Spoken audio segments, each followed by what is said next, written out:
Good evening, Kenton community. My name is Sabatino Samato. I am your superintendent, and this is your weekly connection update. Um, Today, it's going to be a little bit shorter compared to especially last week's weekly connection update. And there's four main topics that we're really going to focus on. We're going to talk about the return of students and the recap on testing from this past week. What to expect is our next topic under the COVID-19 data reporting process, planning for returning to our secondary students after the break, and also just a recap of our cleaning procedures here in the district. So let's get going. First, our recap. This week we welcome back our K through 4 students in all of our elementary schools. And ladies and gentlemen, a wonderful thing is that our attendance for our students that were supposed to be there, our in-person students, was 91.6% for this week. So thank you very much for your faith, community, in the Kenton schools and what we're doing and how seriously that we're taking your precious students that you entrust us to every day. And really a special thank you to our staff for just doing such a wonderful job this week. A lot of anxiety. There was a lot of anxiety this week from our families, of course, sending your babies back, and also from our staff, just making sure that we're ready and that we're following all the protocols and everything that we need to do to make it safe. And it was just a wonderful week. So kudos to everybody. You really did a great job. Testing began on this past Monday for our staff, and this past Wednesday, we had testing of our elementary students that signed up. And speaking of that sign up, thank you very much to all of our families. The time slots are full. Just a reminder, if a time slot is full, then the next month, let's just say for your school, all of the Wednesdays are filled up. Then next month, I'd ask you to be one of the first that signs up for testing for next month. But for right now, I don't want you to get confused. If you didn't get a time slot, you can still come to school. Remember, the testing that we're doing is to fulfill the mandate and the guidance from the state of the random testing that we need to complete. Now, the changes in that orange zone is that if you're not tested, you are still returning to school. You are still in attendance. We're doing that random testing to make sure that our numbers are staying very low. And the great news is that I will always update you on this Friday. We'll go from Thursday to Thursday typically, okay, just so that we can get all of our numbers in order for our community. But I'll always update you on our in-district testing during this Friday weekly update. That's going to be a new portion. And I'm very happy to say we tested 135 students and staff this week, and we had 0 positive results.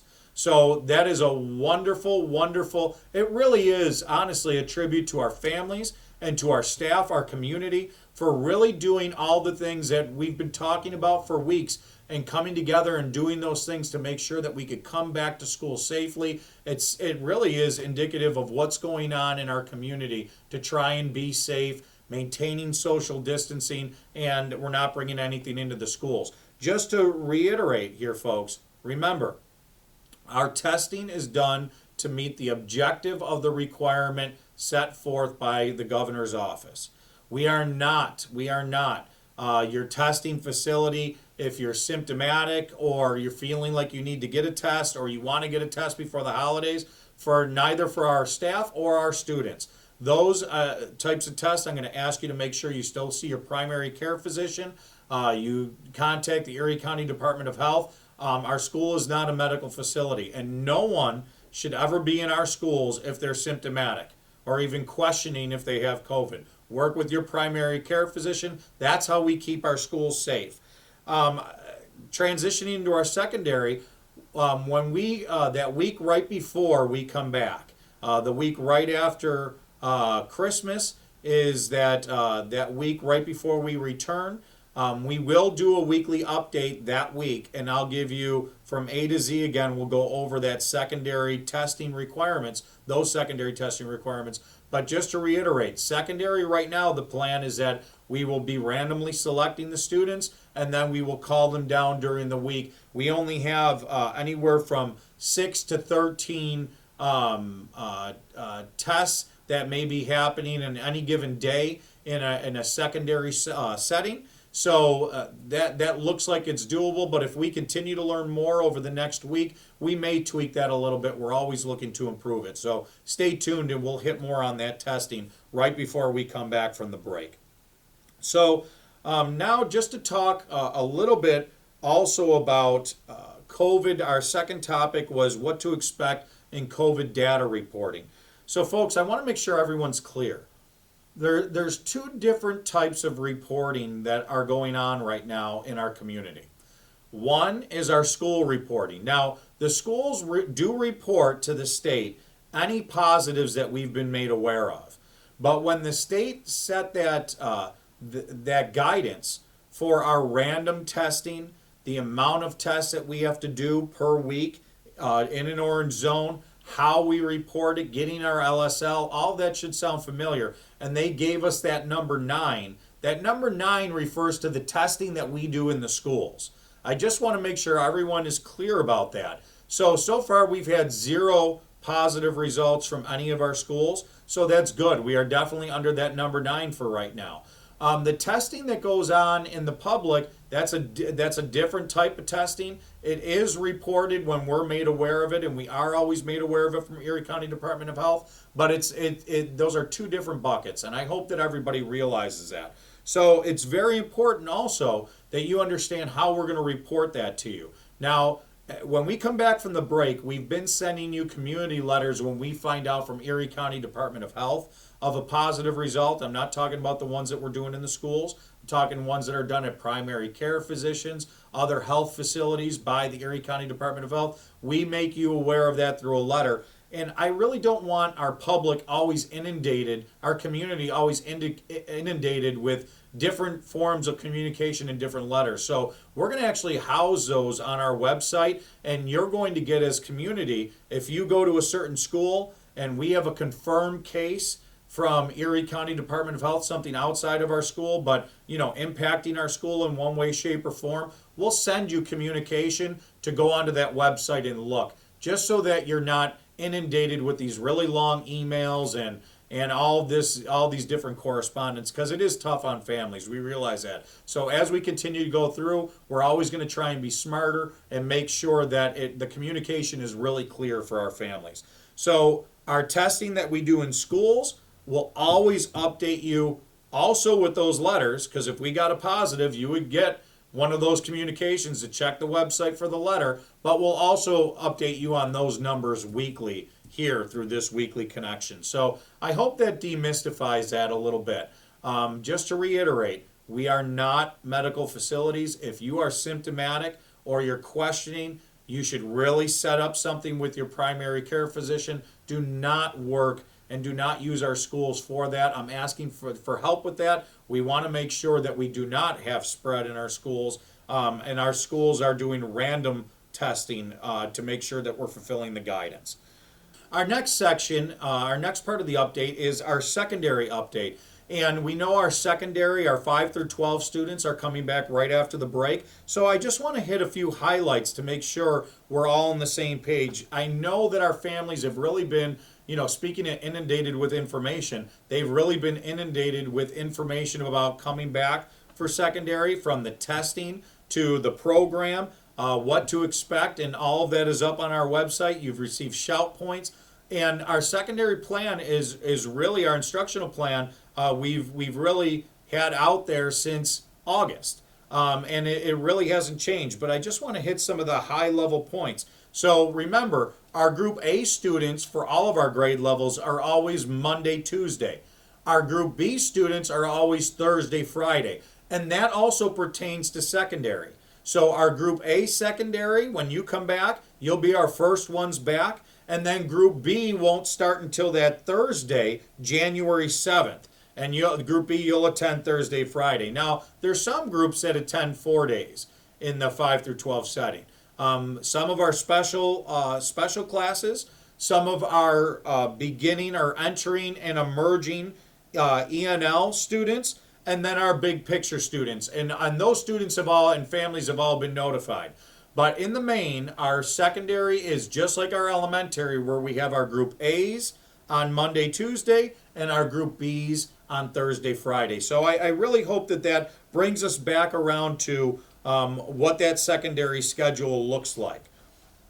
VLA students will continue their instruction when we come back at the secondary level. And here's a key. I really encourage any of our VLA students at the secondary level that are looking to come back, please come back. We have your seats saved for you in your classrooms. We're ready for that. And just we ask you to notify your school by this Monday if you are. So by close of business this Monday, if you were currently a VLA student at secondary and you're coming back and you plan to come back right after the break, then please notify your school, give your school a call.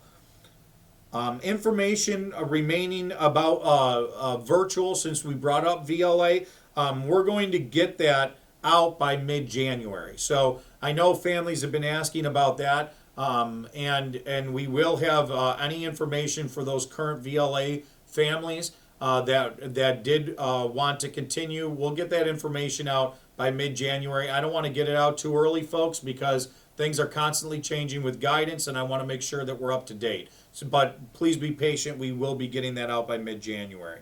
Our BOCES CTE students will follow their model. Hybrid Kenton students will be hybrid at BOCES and will be transported from the school. VLA students will be all virtual. If they are hybrid in Kenton, they will be hybrid at BOCES, and transportation will be provided. But if you are virtual in Kenton, you are virtual at BOCES. And folks, I'm just staying consistent with that. For our students that stay virtual, when we come back from the break, you will be virtual with BOCES. If you're coming back hybrid for our schools, then you will be hybrid with BOCES, and we'll be transporting those hybrid students. So that really narrows down what to expect for secondary. I encourage you to look at the plans on the website and to always focus on those reopening plans. And a special kudos really to all of our staff, what they've been doing to make sure that everything is up to snuff. Folks, it was so exciting. We got to see our second, third, and fourth graders come back this week. I'm so excited to watch our secondary students get that same excitement to come back to school finally. We know that it's been a long time waiting, and we really appreciate all your dedication and patience, all of our families. Our next section focuses on cleaning, and I just really wanted to hit some high-level points just to reiterate, because now we're coming back to the schools. Of course, this is in our mind that the school is safe. First of all, masks. Masks are a must. I have to reiterate that with everybody. We see the research. We hear Dr. Burstein. We hear Dr. Fauci. We hear our governor. We hear our Erie County executive. And we know that wearing masks, they're the best way to make sure that we are taking the proper precaution to reduce any chance of spreading COVID-19. So in schools, it's non-negotiable. It is non-negotiable. But also, there are many things that we do besides the mask. Now, we know social distancing. Social distancing is one of the biggest things of why we have to be in that hybrid model, and we can only bring half of our students back at any given time because students are spaced out in the classrooms. But also, let's talk about what our buildings and grounds staff are doing to make sure that our schools are safe all the time. We'll start with the buildings and grounds staff. There are 70 B&G staff that are engaged in cleaning throughout the week, and they follow very strict cleaning and disinfecting procedures. And here's the thing. We have these Protexis electrostatic sprayers for all 70 of those B&G staff that are working to make sure all of our facilities, our schools, our central office areas, that everything is making sure that it is cleaned to and disinfected daily, nightly, with these Protexis electrostatic sprayers. Then additionally, during the day, our B&G staff sanitize high touch points and surfaces with hospital-grade disinfectant, detergent, and solutions. In secondary classrooms, and folks, please understand, before I say this next point, our teachers really, you don't get any better than the teachers in Canton. And our teachers, you know what their concern is? Their concern is always making sure that your kids are safe. And what they do in our secondary classrooms, teachers are going to be utilizing Oxford wipes in between classes and on desks. And our teachers are just going always and doing their best to go above and beyond just to make sure that everything is as safe as can be. There's additional staff that are assigned to make sure that restrooms are clean throughout the days, throughout the school day during at regular intervals, and also students and staff after they leave for the day. All of our schools go through an extensive cleaning protocol done by different teams, various teams at the schools. At night we talked about those Protexus electrostatic sprayers that are used throughout the buildings, and in all the classrooms those sprayers are done. It's not just a hallway thing. It's not just the high traffic areas in the buildings. All the classrooms are actually done with those sprayers, and all these efforts keep our staff and students safe. That as much as anything can be. That's why we're seeing that data shows that schools are truly the safest place to be. Folks, it really isn't rocket science here. Why we're seeing that the data is so low in schools, because schools are one of the only places, really think about it, in our community where it's non-negotiable we follow these protocols. From masks to sanitizing to using certain materials to make sure that it is very safe in schools, and our staff and our students follow it to the T. So administrators, thank you for all of your leadership. Teachers, thank you for all of your leadership and dedication. This has really been a huge community effort to make sure that we can be where we are right now. And a special thank you to everybody. So, and not to mention, folks, we have sanitizers, the hand sanitizers and PPE in our schools. So it really is, I think that everybody will really be impressed, our students, our secondary students, and once they see. Now, secondary students, it's on you. We need you. Can't say it any other way. Not going to patty cake it, not going to say that it can be done without you. That's where our partnership comes in. We need our secondary students to make sure they're following protocols non-negotiably. The thing that Mr. Samato will always be a bear on is that when something's non-negotiable, it is non-negotiable. We need certain protocols, certain procedures followed in our schools. We're excited that all of you are coming back. We want to see you, we want to share with you, and we need that partnership with our students just as well. So thank you, kiddos, in advance and for your anticipated cooperation. And then today, I really want to end with this.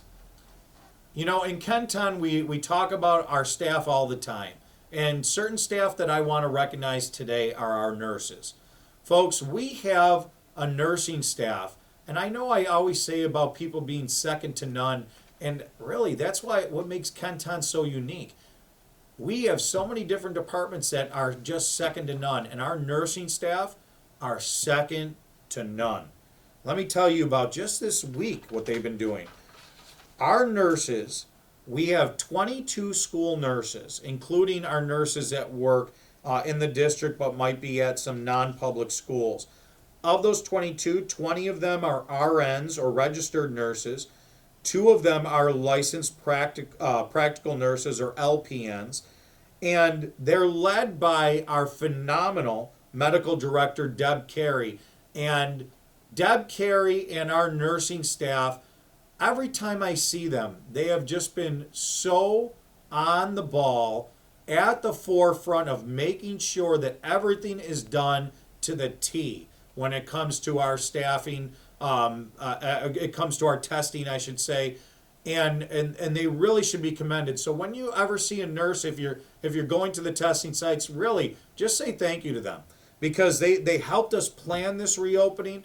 We get the feedback from them, and we continue to modify how we're doing our testing. They work together to do our testing at our elementaries. They're the reason why we're going to be able to bring back our secondary. And I really, bear with me here, because I really want to mention them by name. So a special kudos to these following individuals: Marianne Aquino, Megan Barton, Candice Botticello, Mary Byer, Marlo Carney, Joanne Cassio, Nancy Cliff, Jennifer Cudzillo, Michelle Diegelman, Mary Elsasser, Jeannie Fancher, Julia Guillaume, Lisa Kibler, Paula McDonnell,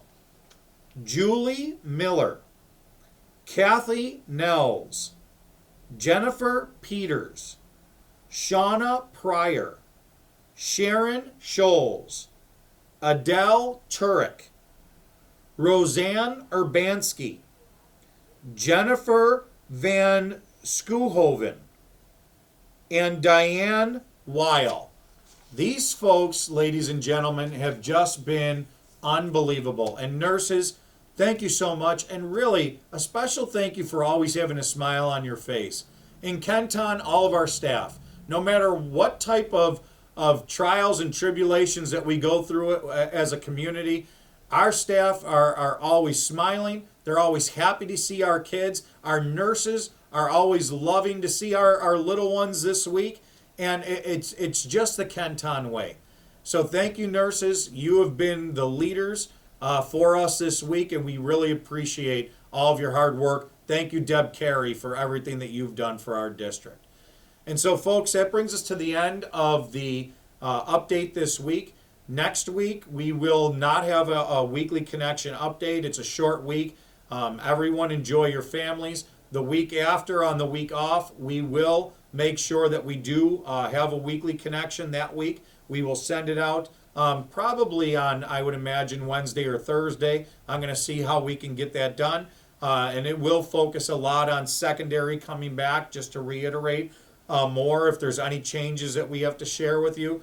But I really want to thank our community. Folks, when it's time to step up as Kenton, you step up. And you stepped up in the testing and the signing up for testing, the positive power that I've seen throughout this district. You really should be proud. I am proud. I'm proud to be your superintendent. I'm proud to serve this community. And we just always have to remember that we are always Kenton proud. Together we are Kenton strong. And together we'll keep on moving Kenton forward. Thank you, staff. Thank you, families, for just a wonderful week. Keep strong and keep safe and keep close to your families.